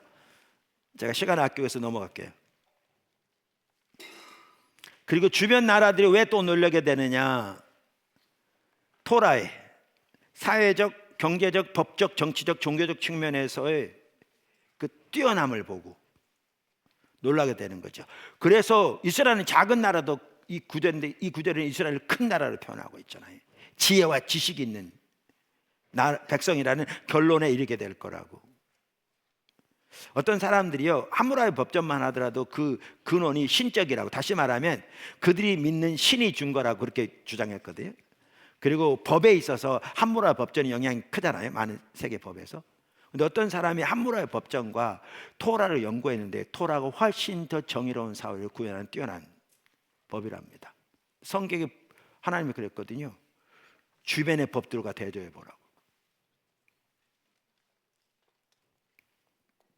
조금 이따 나올 텐데 우리가 하나님의 말씀대로 살아가는 게 살 길입니다. 하나님의 말씀대로 살아가는 게 살 길입니다. 아멘. 초대교회는 신명기 4장 4절에서 5절, 신명기 4장 5절에서 8절에 나오는 그 내용이 초대교회 당시에 성취되었던 걸 볼 수 있습니다. 그래서 한 예를 들면 사도행전 2장 43절에서 47절을 이렇게 말하죠. 그 마음에 숨은 일들이 드러나게 되므로 엎드려 하나님께 경배하며 하나님이 참으로 너희 가운데 계시다 전파리라. 이 말은 고린도 14장 25절에 있고요. 그 다음에 사도행전 2장 사람마다 두려워하는데 사도들로 말미암아 기사와 표적이 많이 나타나니 믿는 사람이 다 함께 있어 모든 물건을 서로 통용하고 또 재산과 소유를 다 팔아 각 사람의 필요를 따라 나눠주며 날마다 마음을 같이하여 성전에 모이기를 힘쓰고 집에서 떡을 떼며 떡을 떼며 기쁨과 순전한 마음으로 음식을 먹고 하나님을 찬미하며 또 온 백성에게 칭송을 받으니 주께서 구원받는 사람을 날마다 더하게 하시리라. 하나님 의도하기에 그대로 이루어진 걸 볼 수 있죠. 그래서 주변 사람들은 교회 가운데 함께 하시는 하나님의 임재와 역사를 인해서 놀랬고 교회의 윤리적 특성으로 인해서 놀라며 한편은 하나님을 두려워하면서도 다른 한편으로는 대규모로 하나님께 돌아오는 역사가 있었습니다. 이게 하나님 의도하신 교회의 모습입니다. 얼마나 가슴 벅찬 뭐죠? 하나님의 교회의 모습입니까? 자, 작은 네 번째, 산 위의 도시. 산 위의 도시. 그러니까 구약의 교회의 정체성의 역할을 볼 수 있는 구약의 중요한 성경 구절 중에 하나가 신명기 4장이라고 말씀드렸어요. 지금 살펴보고 있어요. 그 한마디로 줄이면 뭐라고요? 매력적인 반문화 대한 사회, 대한 공동체. 근데 이걸 신학적인 용어로 말하면 이걸 정확하게 그대로 이어받는 게 마태복음 5장에 나오는 산 위의 도시입니다. 산 위의 도시. 그 빛이 숨겨지지 않을 산 위의 도시. 마태복음 5장에 14절에 이렇게 말하죠. 너희는 세상의 빛이라. 산 위의 동네가, 우리말 번역에는 동네라고 되어 있는데요, 영어 그 아래 보시면 시티라고 되어 있을 겁니다. 헬라어로 폴리스라는 단어인데 시티라는 단어입니다. 그래서 영어 성경에는 산 위의 도시가 이렇게 되어 있습니다. 숨겨지지 못할 것이요 사람이 등불을 켜서 말 아래 두지 아니하고 등경 위에 두나니 이러므로 집안 모든 사람에게 비치느니라. 이같이 너희 빛이 사람 앞에 비치게 하여 그들로 너의 착한 행실을 보고 하늘에 계신 너희 아버지께 영광을 돌리게 하라. 그래서 이 구절에 보면 열방의 빛으로서의 이스라엘의 소명 구약, 이스라엘 백성의 가시성, 매력적인 반문화 대한 사회로서의 이스라엘의 정체성, 이 모든 것들이 신약의 교회로 그대로 연결되는 걸 볼 수 있는데 그걸 신학적인 용어로 뭐라고 말씀하시는가? 산 위의 도시라고 말합니다. 그래서 교회는 산 위의 도시로 세워져야 합니다. 여기도 도시는 한 개인의 모임이 아니고요, 도시는 사회입니다. 반문화 대한 사회. 그리고 산상수훈, 마태복음 5장 7장에 나오는 산상수훈은 산 위의 도시로서의 교회의 윤리를 위한 기초입니다. 교회의 윤리를 위한 기초입니다. 그래서 윤리적 기초를 제공합니다. 구약의 율법은 오늘날 사회를 위해서도 여전히 적절성과 적실성을 가지고 있는데요, 산상수훈에서 율법을 완성하러 오신 예수님께서 십계명을 재해석하시면서 제자들에게 어떻게 살 것인지, 어떻게 가난한 자를 돌볼 것인지, 어떻게 재물을 베풀 것인지, 어떻게 이웃을 사랑할 것인지 등을 가르치신 게 산상수훈이거든요. 산상수훈은 산 위의 도시로서의 교회를 위한 윤리적인 핵심적인 기초로서 오늘날 우리에게 매우 중요합니다. 제가 지난주에 들은 얘기인데요, 한 분이, 그러니까 청교도들이 미국의 메이플라워라는 배를 타고 왔잖아요. 120명이 왔나요? 그래서 미국 건국에 엄청난 기여를 했잖아요. 근데 그 청교도들이 미국의 그 배를 타고 올 때 그들이 내걸었던 모토가 산의 도시였답니다. 여기서 말하는 A city on the hill, 산 위의 도시. 근데 그 다큐멘터리를 만든 사람은 예수 믿는 사람도 아니고요, 세상 기자가 다큐멘터리를 만들었는데, 그렇게 선교적 교회 유권에 보면 선교적 교회의 정체성과 역할을, 죄송합니다, 이게 2권이고 선교적 삶을 사는 자세를 다루고 있거든요. 근데 내가 이제 어른들 집회할 때 나눴지만 5권까지 책이 완성되었어요. 그래서 6권은 이제 자세를 다루려고 처음부터 계획을 했고, 그래서 여기 보면 선교의 초대부터 그 부분이 나오잖아요. 처음부터 이거는 한 3년 전에 쓰여져 놨던, 그런데도 그때부터 이렇게 전체 가닥이 보여서 해놓은 거거든요. 근데 많은 자세들을 한편으로는 이미 또 이렇게 5권까지 내용 중에 여기저기 흩어져 들어갔기 때문에 꼭 써야 되나? 근데 또 한편은 그 부분에 다루지 못한 매우 중요한 부분도 일부 있는데, 그래서 고민했어요.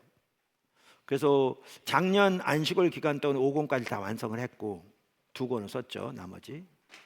그리고 6권을 좀 이제 시간을 가지고 쓰자. 또 아까도 말한 써야 할지 안 써야 할지, 이게 좀 가닥도 잡히지 않은 그런 상황이었어요.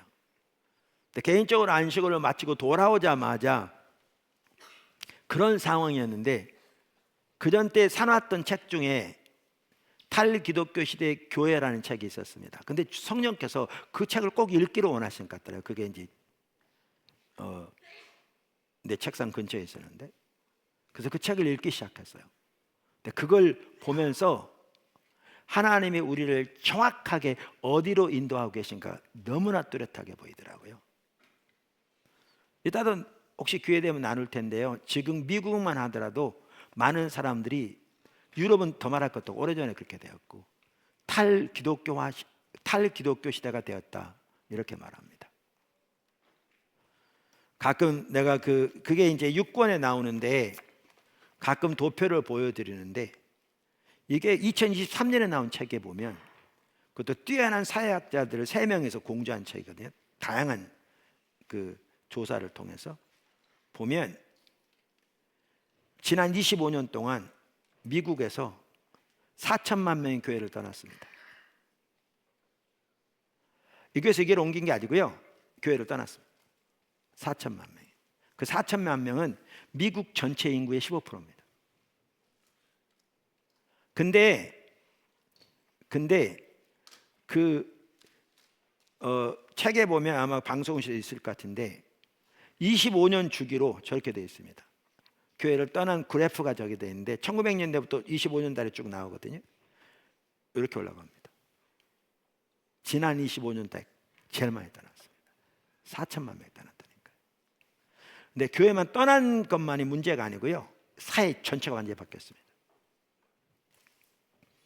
그래서 그 책의 저자들도 지금은 우리가 어떻게 해야 되느냐, 초대교회로 돌아가야 한다, 이구동성으로 얘기하고 있습니다. 그러면서 이제 그 책을 읽고 그 외에 이제 그 뒤로 초대교회에 대한, 초대교회 역사에 다른 여러 책들을 같이 보면서 하나님이 구체적으로 우리에게 초대교회 삶으로 인도하신 것을 알게 되었습니다. 근데 이제 나중에 책들이 나오는데 6권에 특별히 나옵니다만은 초대교회 삶의 핵심적인 기준이 산상순이었습니다. 그리고 그들은 실제로 그 삶을 살았습니다. 그 삶을 살기를 추구했습니다.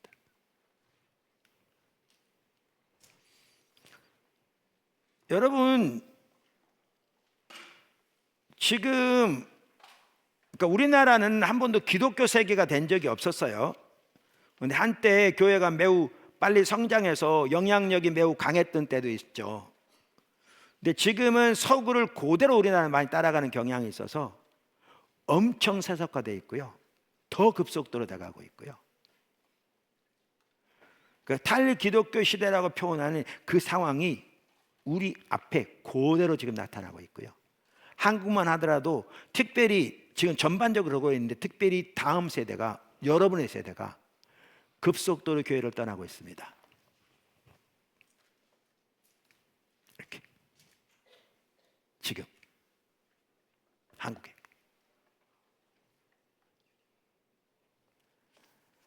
근데 초대교회는 로마 시대에, 그러니까 예를 들면 콘스탄틴 황제가 서기 313년에 기독교를 로마의 합법적인 종교 중에 하나로 공포했거든요. 이 말은 국교는 나중에 됐고요. 그 당시에 로마 정부가 인정하는 합법적인 종교로 인정한 거예요. 그러면 그 전에는 어땠느냐? 미신 집단인 거죠. 국가 해를 가하는, 아무 때라도 그들을 핍박할 수 있는, 아무 때라도 그 재산을 강탈할 수 있는. 그래서 로마 제국 전체에 걸치는 대규모의 핍박은 없었을지 모르지만 시대별로, 지역별로 많은 핍박이 있어서 수많은 사람들이 죽기도 하고요, 감옥에 갇히기도 하고 재산을 빼앗기기도 하고요.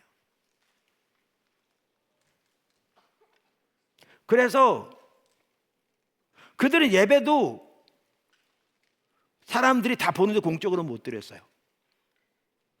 그 당시 문헌에 보면요, 사람들에게 공공한 장소에서 예수 믿으라고 전도를 할 수가 없었어요. 왜 할 수 없었느냐? 잡히면 자기뿐만 아니라 자기 공동체 전체가 위험에 처하는데, 그런 상황이었어요. 그러니까 예배도 주로 비밀리에, 주로 밤에. 그래서 교회를 비판하는 자들은 그걸 또 빌미 삼아서 교회를 비판했어요. 뿐만 아니고요, 안 믿는 사람들이 그러면 복음을 들을 수 있는 기회가 예배 시간에 들을 수 있었느냐? 아니요. 비밀리에 드렸기 때문에 그 당시 예배에는 안 믿는 사람이 들어올 수도 없었어요. 그러니까 성경 시대가 끝나고, 그러니까 서기 100년부터 313년까지의 그 초대교회 문헌들을 보면 그 당시 집사의 중요한 임무 중에 하나가 뭐냐? 예배 시간에 밖에 서서 낯선 사람의 교회 못 들어오도록 지키는 거예요. 왜? 첩자가 들어와서 금방도 말한 대로 신고해버리면 교회 전체가 위험에 처하니까. 그러니까 복음을 예배로 통해 들을 기회도 없는 거예요, 그 당시에. 뿐만 아니고요, 누가 예수 믿겠다 그러면 훈련을 시키잖아요. 예비신자 훈련을 시켜요. 오늘날 교회에 있는 것처럼 예비신자 훈련은. 우리는 뭐 와서 이렇게 목회하다 보면 이런 사람들 교회 오는 날 그냥 등록 신청서 내요. 그리고 다음 주에 없어졌어. 왜 냈는지 그냥 종이 한 장 던지는 식으로. 그런데 초대교회는 누가 자기가 예수님을 믿고 따르는 것에서 관심이 있다 그러면요, 심사를 했어. 그 말이 진정성이 있는지, 또 예수님을 따르는 데는 이런 많은 대가가 있는데 기꺼이 대가를 지불하고 따를 것인지 철저하게 심사를 해서요, 이 사람이 주님을 믿고 따르고자 하는 그 마음과 태도와 자세가 진정성이 있다고 확인될 때만 받아들였어요. 뭘로? 예비신자로요. 그럼 예비신자로 받은 다음에 그들을 얼마 동안 훈련시킨 줄 아세요? 정식 교인으로 받아들이기 전에, 세례줘서 정식 교인으로 받기 전에 얼마 동안? 3년 동안. 거의 매일 아침 출근하기 전에 교회 와서 훈련받고 모임 와서 3년, 어떤 사람 7년에서 8년. 그런데도 교회가 매우 빠르게 성장했어요. 왜 그래 성장한 줄 아세요? 초대교회 성도들의 매력적인 삶을 통해서요. 그들과 함께 할 때 이들에게는 그들에게 없는 그 무언가가 있는 걸 알았어요.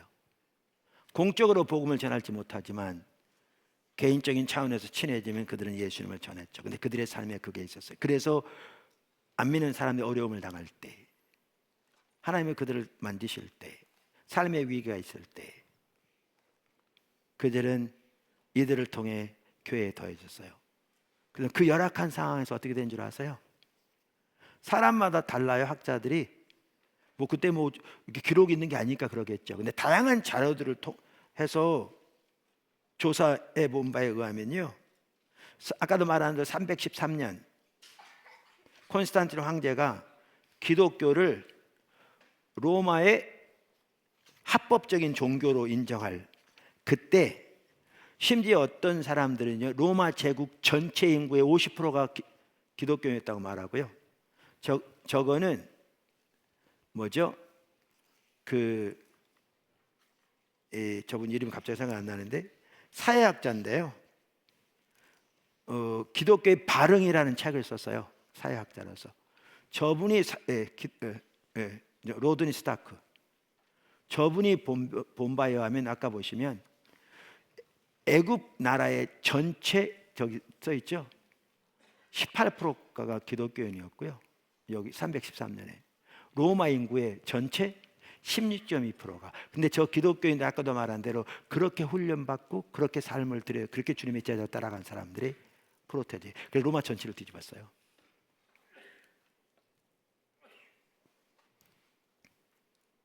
지금 한국, 미국, 유럽 할 것 없이, 그리고 한편으로는 남반부라고 그러죠. 교회가 매우 빨리 성장하고 있거든요. 근데 저는 확신한 게 그거예요. 거기도 이렇게 복음으로 올바로 무장되지 못하면 오래 못 갈 거예요.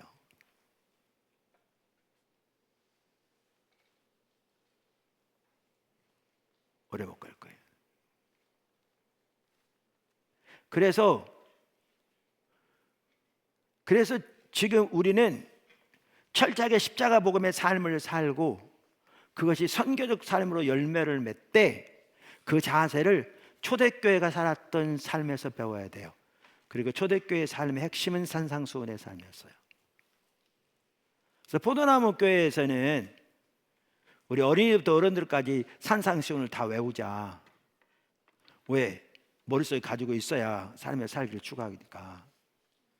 그래서 많은 성도들이 외워가고 있고요. 이미 다 외운 성도들도 꽤 있고요.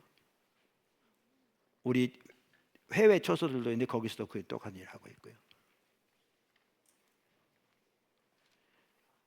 그런데 이와 같이 구약의 매력적인 반문화 대한 사회로서의 교회의 정체성은 신약의 산 위의 도시로 연결되는데요. 동일한 정체성인데 초대교회는 정확하게 그 삶을 살아서 그 당시 세계를 변화시켰고요. 지금 이 시점에 하나님이 우리를 그 삶으로 인도하고 계세요. 그럼 우리가 그 삶을 살려면 아까 말한 대로 대강 살아가도 되겠냐 그 말이에요. 전혀 가능하지 않습니다. 오늘날 일반 성도들이 신앙이라고 생각하는 그런 이해로 살겠냐 그 말이죠. 가능하지 않습니다.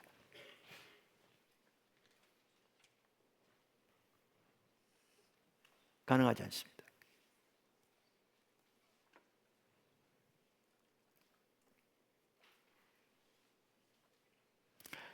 예를 들면 초등학생만 해도 그래요. 요즘 뭐 주일학교가 없는 교회가 뭐 50%는 오래전 얘기거든요. 지금 더 많죠.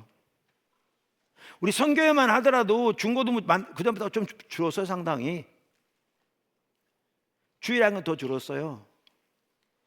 그럼 선교회 연합하는 교회에서 주일학생들 안 보내고 중고등부 안 보내주는 것도 있겠지만 제가 보기에는 근본적으로 뭐가 문제냐, 교회 주일학교 중고등부가 줄었어요.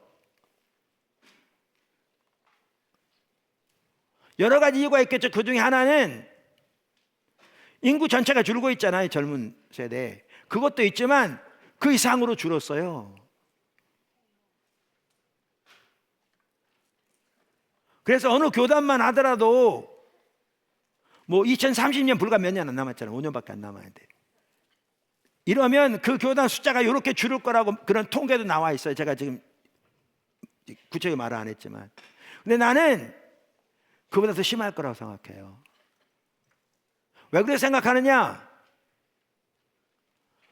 우리 교회에 부목사님들이 계신데 우리는 주일을 끼워서 휴가를 일주일 드리거든요. 왜냐하면 주일날 와야 되면 설교 준비해서 쉬는 게 아니라고 그래가지고 일리가 있다고. 주일 끼워서. 2023년 4년 작년 휴가를 다녀온 스텝 중에 한 분이 그러더라고요. 어느 큰 교회를 갔는데 그 휴가지에서 그 목사님이 이제 어른 예배 참석해서 어른 예배는 그나마 괜찮았는데 그게 큰 교회예요. 그 지역에서 목사님 아들이 다녀오면서 와서 그러더래요. 아빠 이상해. 왜? 걔 초등학교 6학년 그런데 애들이 예배를 안 드려. 그러니까 내가 어디 가서 이런 얘기 했더니 다른 목사님들이 뭔 말인지 못 알아듣는 것 같더라. 예배를 안 드는 게 뭐야? 지금 교회에 나왔는데 교회만 나오면 예배 드는 줄 아는 거죠. 근데 그 아이 얘기는 몸으로 와서 앉아있는데 예배 시간에 집중도 안 하고 휴대폰 가지고 동영상 보고 얘기하고 집중도 하지 않는 거죠. 포도나무 교회는 주일학교 예배도 2시간씩 드리는데 다른 데는 예배 시간 기껏하면 1시간 남짓 드리거든요. 그것도 설교 시간 매우 작고 설교도 하나님의 말씀 이렇게 한두 가지 전하고 나서 주로 이제 어른 예배마저도 그런데 예화나 통해서 분만 공부 시간에 거의 뭐 이렇게 활동 위주로. 왜? 아이들이 관심을 안 갖는다는 게 집중 안 한다는 거예요. 그러면 내 얘기는 그거죠. 아이들이 집중 안 한다고 그렇게 하면 이건 뭐하고 똑같냐? 지금 영양실조 걸려가지고 죽어가는 애가 밥 먹기 싫어하니까 사탕 먹고 싶다고 걔한테 사탕만 주는 꼴인 거죠. 그 애 죽이는 거죠. 지금 교회가 이런 상태잖아요. 근데 그런 아이들이 지금 숫자에 들어가 있는데 얘는 중학교 고등학교 나오면 어떻게 될 건데 그들.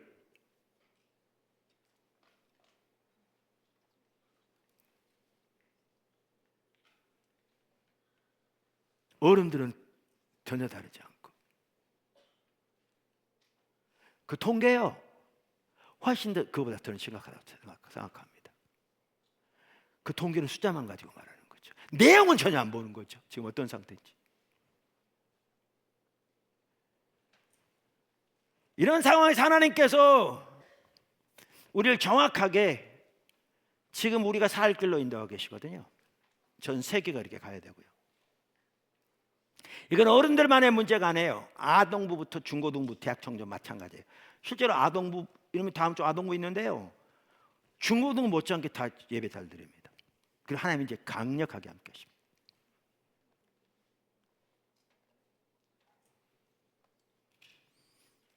작년 여름에 내가 아들이 셋인데 손주 6 둘.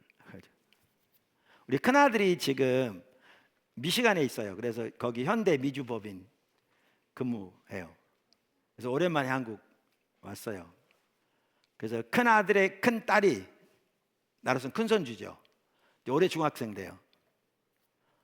포도나무께 하루 방문하고 한 주 방문하고 그다음 나는 또 이렇게 그 안시골이어서 교회를 떠나야 됐고 그래서 외가가 부산인데 부산에서 한 달쯤 있다가 이제 돌아갔어요. 귀국했어요. 미국 갔어요. 가면서 엄마한테 그러더랬지. 엄마한테 아빠는 직장 때문에 한 주인가 있다가 2주인가 있다가 갔고 먼저 그러더래요.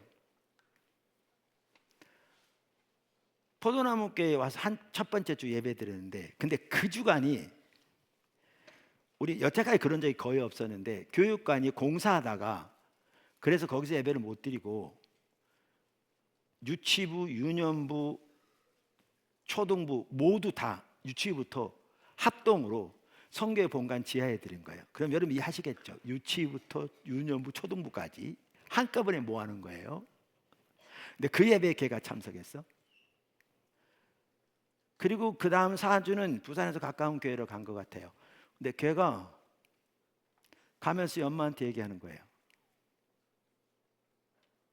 포도나무 교회에서는 애들이 다 집중하던데 합동을 모아놨는데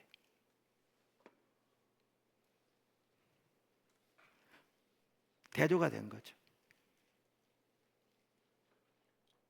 애들이 예배에 집중 안 하더라. 그 어린애 눈에도 보인 거죠.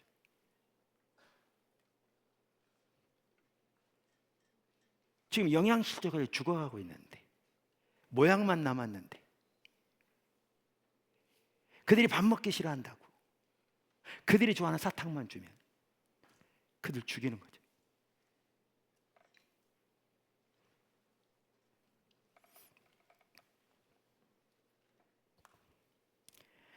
그래서 하나님께서 우리를 인도해 가시는 이 길에는요, 아동부가 따로 있을 수 없고, 중고등부가 따로 있을 수 없고, 청년부가 따로 있을 수 없고, 어른이 따로 있을 수 없어요. 그들의 수준에 따라가되 우리 모두는 하나님의 길로 따라가야 돼요. 우리 밴쿠버 처소가 있거든요. 포도나무교회. 밴쿠버에 포도나무교회 지역 처소가 있어요. 지난번에 산상수 남송했는데 주일학교 애들이 2명 벌써 외웠다고, 어른 7명하고.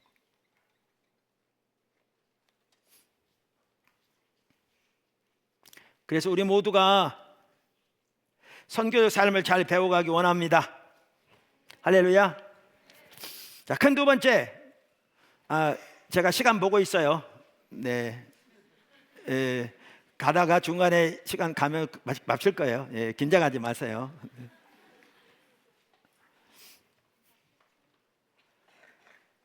큰 두 번째, 매력적인 반문화 대한 사회를 위한 중요한 2가지 요소.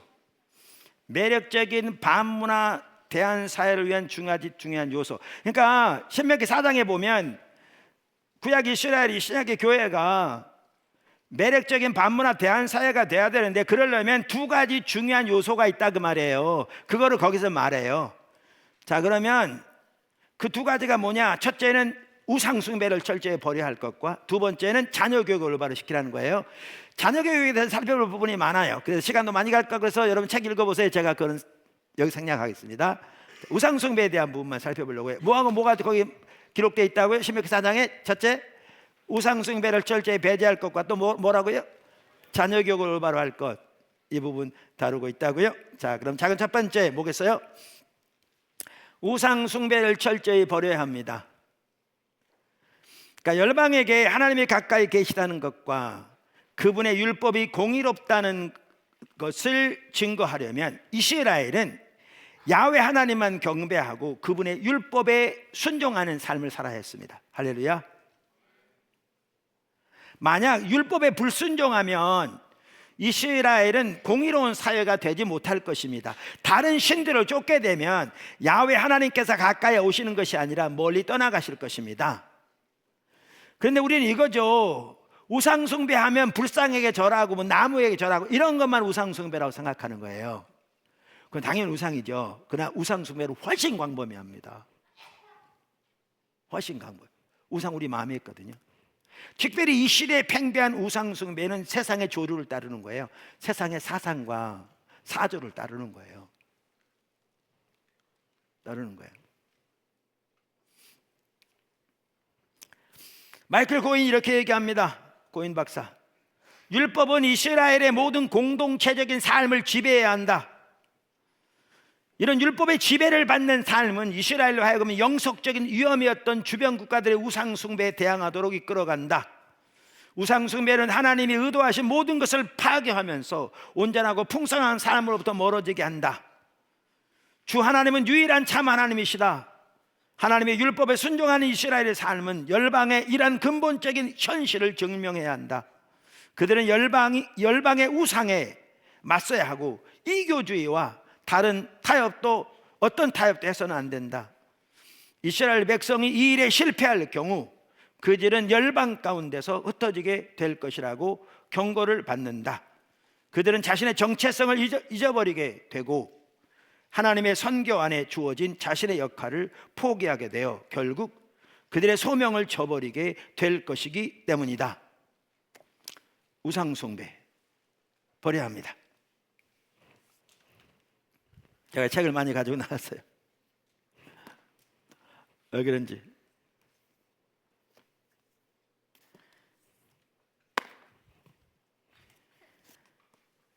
이 책은요, 현대사상과 문화 이해라는 책이에요. 진 에드워드 비스라는 학자인데 뛰어난 학자예요. 포스트 모더니즘에 대해서 이 책이 아주 뛰어난 책이라고 많은 분들 소개하더라고요. 우리나라 나온 지 꽤 오래됐는데 뭐 여러분 다 읽어보라고 하진 않아요. 기회 되면 뭐 특별히 고학년들 내가 읽으라고 한 책은 나중에 따로 있어요. 그거 읽으세요. 그건 꼭 읽으세요. 이 책을 보면요, 이 시대가 막장 시대인 걸 볼 수 있어요. 얼마나 막장으로 가고 있는가. 지금 이 시대가. 이 책은 2020년에 쓰여진 책이에요. 뛰어난 학자가 쓴 책이에요. 여기 보면 수많은 사람들이 추천했어요. 미 남침역 학자도 그렇고 많은 귀한 사람들이 2020년에. 우리말에 뭐라고 번역되었냐면 신좌파의 성혁명과 성정치화라는 책인데 원래 제목은 그게 아니에요. 원래 제목은 현대적 자아의 부상과 승리. 그 부제목으로 문화적 기억상실증, 표현적 개인주의 그리고 성혁명으로 가는 길이에요. 제가 가져온 이유가 있어요. 여러분 현기증이라 할 거니까 아직은 여러분 보지 마세요. 여기 뭐 이런 내용이 있어요. 시작할 때 나는 남자의 몸에 갇힌 여자입니다. 나는 남자의 몸에 갇힌 여자입니다. 웃기죠? 근데 미국에서는 이게 다 받아들여집니다.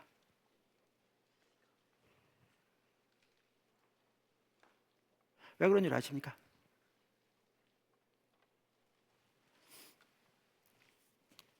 이 책이 뛰어난 게 뭐냐면요, 그러니까 이 시대에 뛰어난 철학자 중에 기독교 철학자 중에 한 사람 찰스 테일러라고 하는 분이 있어요. 캐나다 사람인데요. 그분이 이제 쓴 표현 중에 하나가 뭐냐면 사회적 상상이라는 말을 써요. 사회적 상상. 몰라도 돼요. 그냥 간단히 설명할게요. 잘해야 할 텐데 짧은 시간 내에 잘 될지 모르겠네. 괜히 얘기를 꺼냈나? 사회적 상상. 이 얘기가 뭐냐면 일반 사람들은 철학자들이나 이런 사람의 책을 전혀 보지 않는다는 거예요. 근데 그 철학자들의 영향이 배어있는 문화의 것들을 당연한 것으로 다 받아들인다는 거예요. 이것이 옳은 것처럼.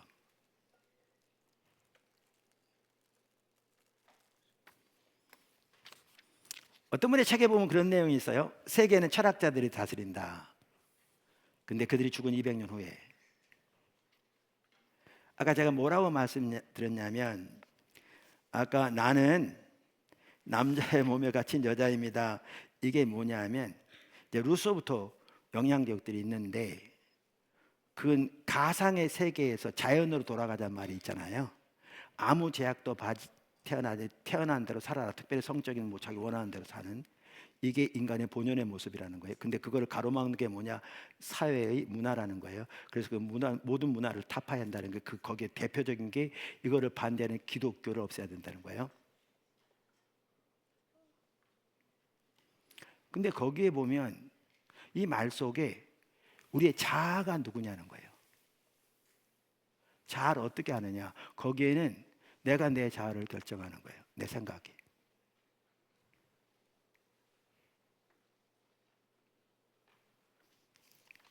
그런데 프로이드에 와서는 그 정체성이 뭐하고 연결되면 성하고 연결돼요?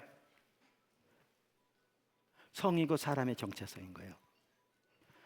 인간 행복을 추구하는데 그러면 프로이드는 뭐냐? 성적 만족이 인간의 목적이에요. 프로이드의 정신분석학은 옳지 않다고 판명이 났지만 그 프로이드의 사상은 다양한 사람들에서 퍼져서 지금 서구 사회만 하더라도 그건 당연한 것으로, 그 책을 전혀 보지 않은 사람도 검증할 가치가 없는 당연한 것으로 이해해요. 자, 이렇게 되면서 어떤 영향력들을 받냐 하면 니체나 마르크스 같은, 그래서 하버드의 천재라고 말하는 피터 드루커도 이 현대 문화에 가장 큰 영향을 미친 세 사람을 뽑을 때 누굴 뽑은지 아세요? 피터 드루커가 다윈, 마르크스, 프로이드. 현대 세계 이 세 사람을 뽑아요. 그러면 마르크스건 니체건 어떤 관점에 보느냐 하면요, 역사가 지배와 관련된. 그래서 기독교적 문화, 전통 문화는 그들의 그 주도권, 뭐라고 그러나, 그 갑자기 이름 생각이 안 나는데, 그거를 유지하기 위한 억압적인 거라는 거죠. 그래서 역사를 달리 봐요. 원래 우리가 배운 영웅들은 다 자기들이 다른 사람을 지배한 악인들이고요, 피해를 당했던 사람들이 다 선인이 되는 거죠. 그래서 역사를 완전히 뒤집고 있죠.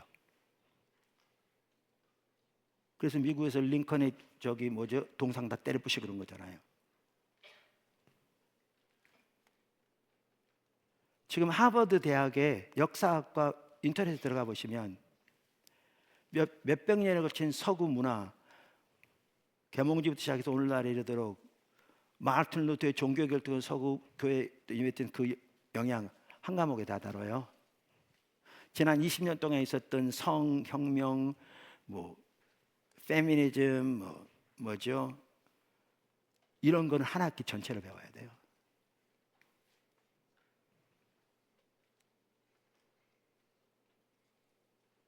그러면 정체성은 자기가 결정하는 건데,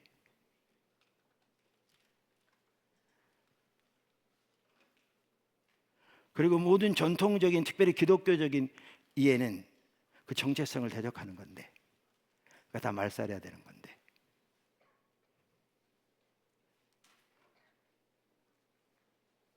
그러니까 자기는 남자의 몸을 가진 여자라, 이게 자기가 자기 정체성 선택하는 거니까요, 그 시대에 당연하게 받아들여진 거예요. 그러면 예를 들면 동성연애가 죄라 그러면 개인적인 의견을 말하는 게 아니에요. 지금은 폭력과 폭압은 육체적인 것뿐만 아니라 정신적인 게 가해적인 폭력이라고 그러잖아요. 그러면 이 동성연애가 단순히 성적 기호가 아니라 그 사람의 정체성인 거예요. 그러면 그렇게 말한 걸, 그 정체성을 억압했기 때문에 이건 폭압적인 행동이라는 거예요. 사회가 용납하지 못하는. 거기에 금방 루소부터 시작해서 마르크스라든가 프로이드라든가 니체라든가 이런 사람의 영향이 다 깔려 있는데, 보통 사람들은 책 그건 안 봐요. 근데 문제는 이게 당연한 것으로 받아들여져서 대학교에서도 대법원에서 다 이렇게 이해해요. 그게 시대예요. 한 면을 들은 거예요. 여러분이 여기서 선교사 삶을 살아야 한다니까. 우상숭배 안 빠지고 살아야 한다니까.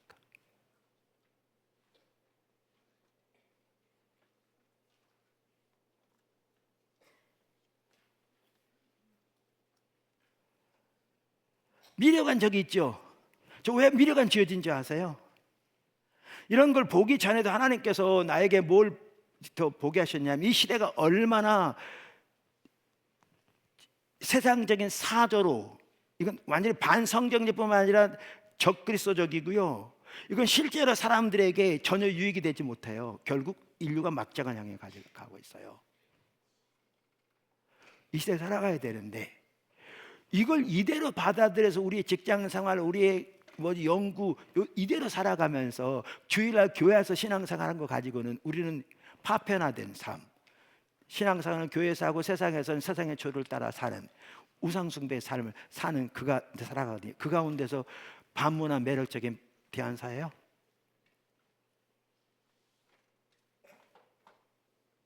불가능합니다. 그 사람은 살지도 못해요. 그래서 하나님께서 도서관을 짓기를 원하신 것 같았어요. 왜?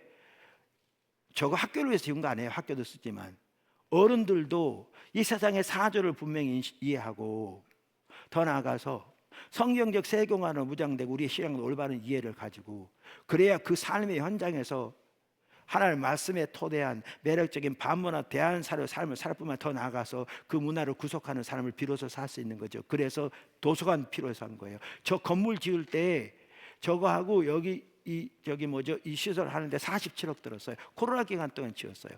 우리 교회가 수천 명 되는 교회는 아닌데, 물론 작은 교회는 아니지만 아시지만, 그런데 그때 헌금으로 채워진 게 27억이 채워졌고요. 20억 융자 받았는데 상상도 못할 만큼 하나님 하셨어요.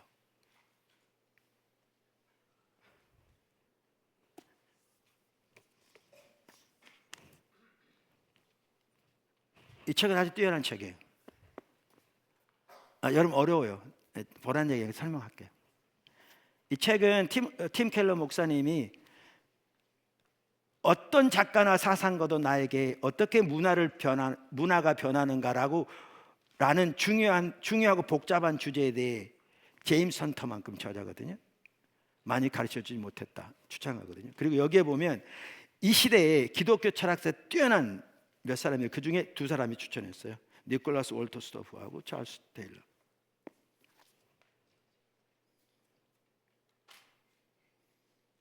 근데 이 책 보면 어떻게 세상을 변화시키느냐. 세상이 이렇게 변해요. 악하게. 이렇게 변하려면요, 거의 같은 것만 해요. 이거를 기독교인이 이렇게 돌이키도록 변해야 돼요. 그러려면요, 세상은 엘리트들이 필요합니다. 주님 말했어요. 우리 모두는 선교의 삶을 살아야 돼요. 식당에서 일을 하건 청소를 하건 하나님을 위해서 예수 섬기면 하나님 섬기는 자세로, 그게 일의 소명이에요. 그게 루터가 강조했던 거고요. 매우 중요해요. 근데 이런 사람이 있는 반면에 어떤 사람들은 아까 말한 대표적으로 프로이드, 마르크스, 다윈, 니체, 이런 사람들이 이 세상을 이렇게 이끌어 가버렸거든요. 그런 것처럼 하나님 중심적으로 이 세대 문화를 돌이킬 사람들이 동시에 필요해요. 여러분들 그런 사람들이 아니다.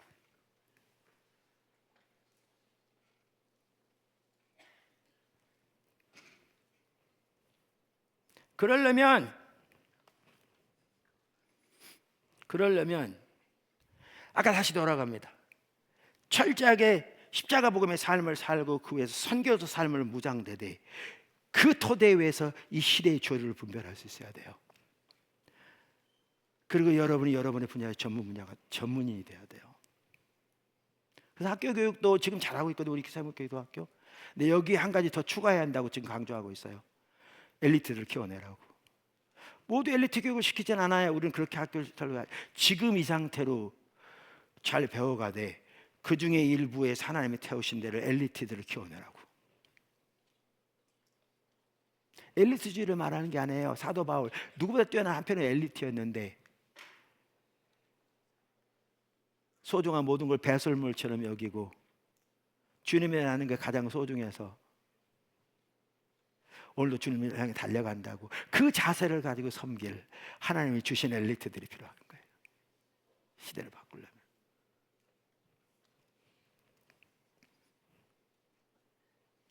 이 두 책은 꼭 내가 보라고 하는 얘기예요. 여러분 가지고 온 이거 지금 반드시 보셔야 돼요. 모두가. 책이 뭐냐 하면 이런 시대예요. 오늘날. 거기에서 답이 되는 기독교, 이 책은 팀 켈러 목사님이 쓴 책인데 세속주의를 다뤘어요. 이 시대의 세속주의가 어떤 이해를 가지고 있는지. 자, 그러면 그게 전혀 답이 못 돼요. 하나님이 인류를 창조하시고 하나님의 형상들을 창조해서 하나님의 길을 따르는 게 생명이에요. 그리고 어떻게 기독교가 그 모든 면에 진정한 답이 되는지를 다뤘어요. 알고 보니까 우리 새물교회 기도학교에서 고3 때는 이 책을 가지고 철저하게 배우고 막 연구하고 정리해서 발표하는 식으로 배운대요. 대학 가서 매우 중요하대요. 반드시 여러분들 보세요. 아까 말한 대로 위대한 구원, 십자가의 복음, 선교의 삶을 토대로 배우라고요. 요즘 어떤 단체에서는 2주간에 걸쳐서 성경 세계관을 가르치는 데도 있대. 우리도 앞으로 성경적 세계관 학교도 할 거예요. 십자가 복음 학교 2주 한 것처럼, 예배 학교 2주 한 것처럼 성경 세계관 학교 곧 2주 할 거예요. 곧 할 거예요. 근데 나는 여기에 분명 확신하는 게 있어요. 성경적 세계관도 십자가 복음의 삶을 살고 그 토대로 우리의 위대한 구원부터 시작 기초된 게 있어야 될 것이고, 십자가 복음의 삶을 살고 그리고 그렇게 실제 살 때 어리건 어른이건 정말 놀라운 변화가 있다고요. 그 토대 위에서 선교적 삶을 통해 우리의 소명과 나아갈 목표와 방향을 이해하고 삶의 의미와 목표를 분명하게 인식하고 이 토대 위에서 성경적 세계관은 무장돼야 돼요. 그렇지 않으면 이론적인 지식이 끝날 수 있어요. 이거 배우고, 이 책은 이걸 먼저 배우시고요, 이 다음으로 하세요. 정말 뛰어난 책인데, 낸시 피어스 책인데요, 이 책은 모던주의부터 시작해서 다양한 철학자들을, 중요한 철학자들을 다 다루며 그들의 주장을 다루면서 그들의 주장이 왜 문제가 있는지, 어떻게 성경 안에 참나온 답이 있는지를 정확하게 다루고 있어요. 내가 볼 때 대학 1학년들은 반드시 다 읽어야 돼요. 여러분 한 명도 빠지면 숙독하셔야 돼요. 이 책 먼저 숙독하고, 우상숭배에 빠지지 않으려면, 말씀에 토대한 삶을 살려면, 그래서 반문화 대한사회, 매력적인 반문화 대한사회로 삶을 살려면, 그래서 아까 처음으로 돌아가되 우리의 위대한 구원 토대 위에서 십자가 복음의 삶을 모두가 살고 살기를 추구하되 그 삶에서 선교적 교회를 반드시 배우고, 이제 이 토대 위에서 성경적 세계관을 배우되 여러분은 이거부터 무장되시라고. 반드시 중학생, 고등학생 모두, 중학생은 좀 어려울지만 고등학생은 반드시 그렇게 하고, 더 나아가 여러분이 여러분의 삶의 부르심의 현장에서 전문가가 되세요.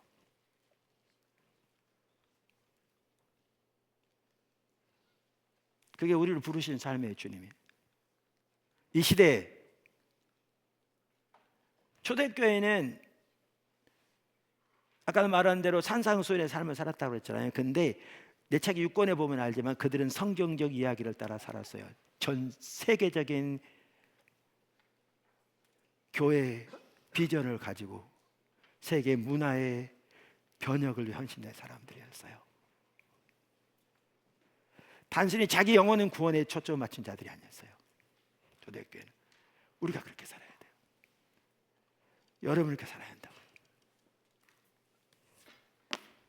그게 이 시대가 돌이켜질 수 있는 길이고, 그렇게 이 시대가 돌이켜져야 우리의 미래가 있어요. 생각해요. 지금 우리 한국의 미래뿐만 아니라 저는 거기에 세계의 미래가 있다고 생각합니다.